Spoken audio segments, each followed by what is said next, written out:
Thank you, Ethel. That was beautiful.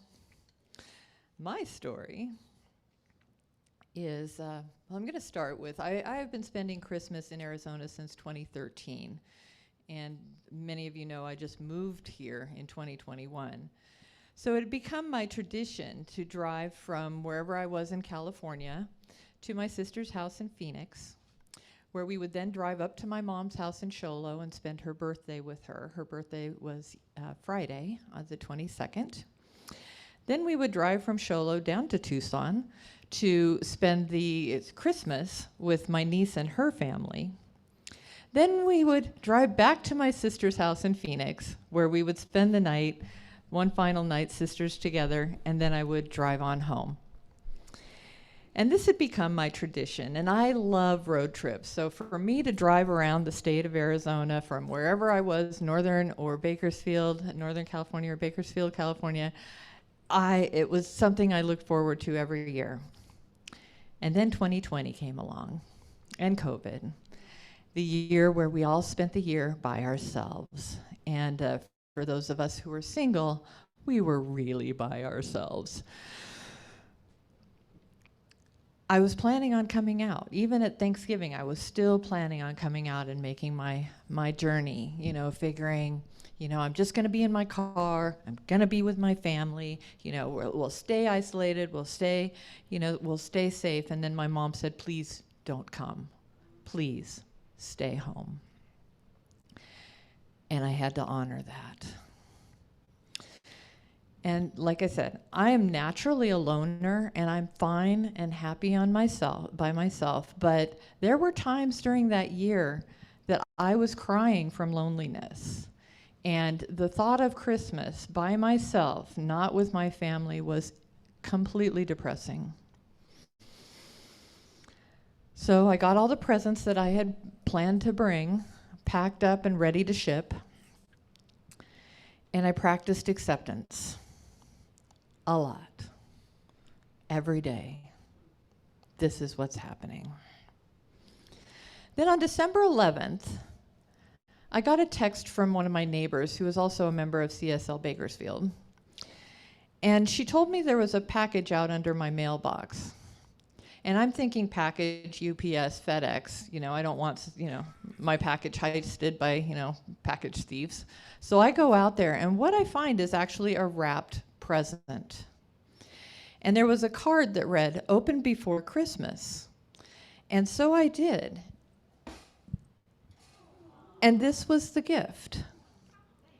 And the card that came with this said, "May you enjoy the warmth and light you bring others at CSL throughout the holidays and the coming year."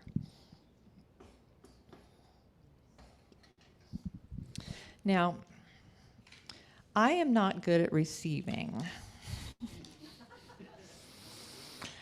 I love giving gifts. I love listening to people. I love finding that right and perfect gift that I know they're going to love.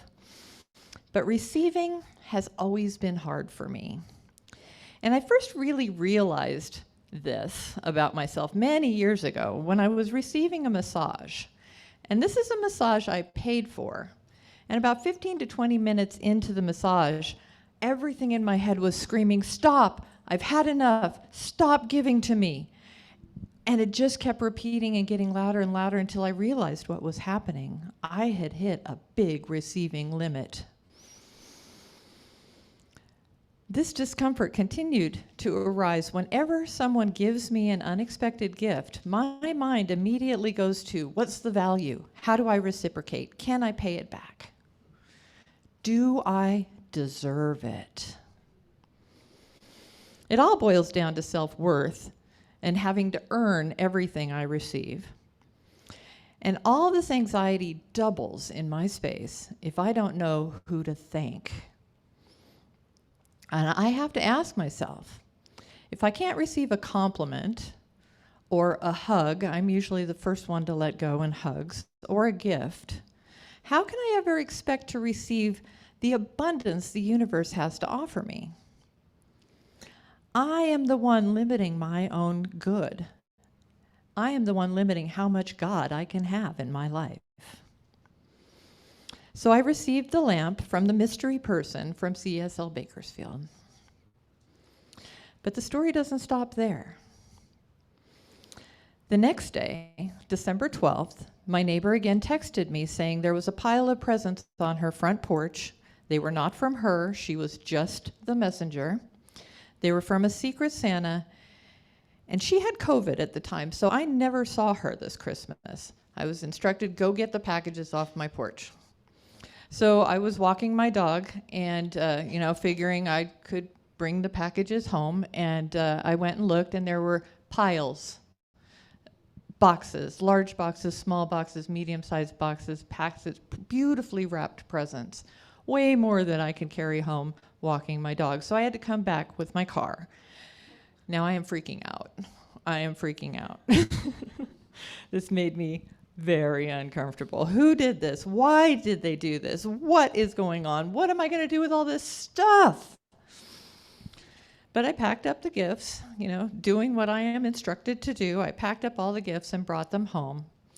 And with them was a note, and I'm going to read it here. Today, and each day between now and Christmas, choose 2 presents that match. They smell the same, they sound the same, they are wrapped the same. Whatever matches in your heart in the moment. Open one and set the other aside for Christmas morning. Perhaps you unwrapped something not for you. Wonderful. This means you already know the presents of the universe are not all personally for you. Give that present away. Experience the joy giving brings, and know the presence of the universe is always yours, personally. Well, with all these presents, I decided to get a small Christmas tree that year for the first time in years. Since I was traveling, I never bought Christmas trees because I was not going to be home. But I got a tree and I decorated it and I arranged all the presents around the tree. The first gift I opened was a jar opener. And I really liked it. When you're home by yourself and you really need to get that jar open. But then I thought, my mom could really use this. And so I wrapped it and gave it to her for Christmas. Next were some cat toys. Of course, they go to my cats. The dog toy I eventually opened was too big for my small dog, so I gave it to his big dog cousins. I gave the nice candle that I received to the neighbor that played the elf with a nice little thank you note. And a box of chocolate I received, I gave to another neighbor as a thank you for doing some plumbing that season. I sent my new cute pair of earrings that I had received, and I shared the scented soaps with family and friends. There were some masks that were paired with Rubio's, the Mexican restaurant, gift cards, and I gave those to a homeless person that happened to be near the restaurant and said, here, have a meal and a mask so you can go in there. Each of the presents I regifted, I lovingly rewrapped in the wrapping paper because it was really nice, sparkly, beautiful wrapping paper. But I didn't give everything away. I did keep a really nice ornament. It's a Christmas tree that says peace and love, and it hangs on my tree every year to remind me of the gifts of the season.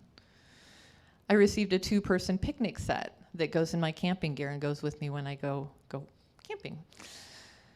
And I received this cute little jar of matches that I used to burn light my incense with. And the other things that I got integrated so well into my life that I kept, I actually don't even remember them. With each gift I unwrapped, my heart opened into the Christmas spirit. And just like Grinch's heart, my receiving heart grew 3 times that year. And I continue to open myself to gracefully and gratefully receive the gifts life has to offer.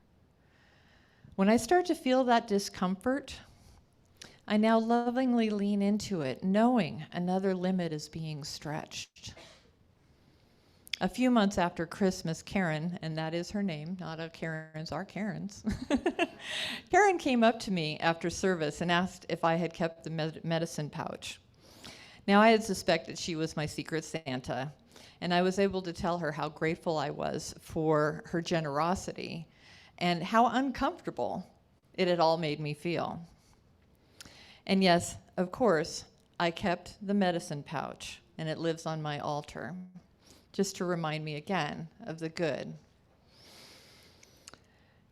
I am just reminded that it is just as good to receive as it is to give.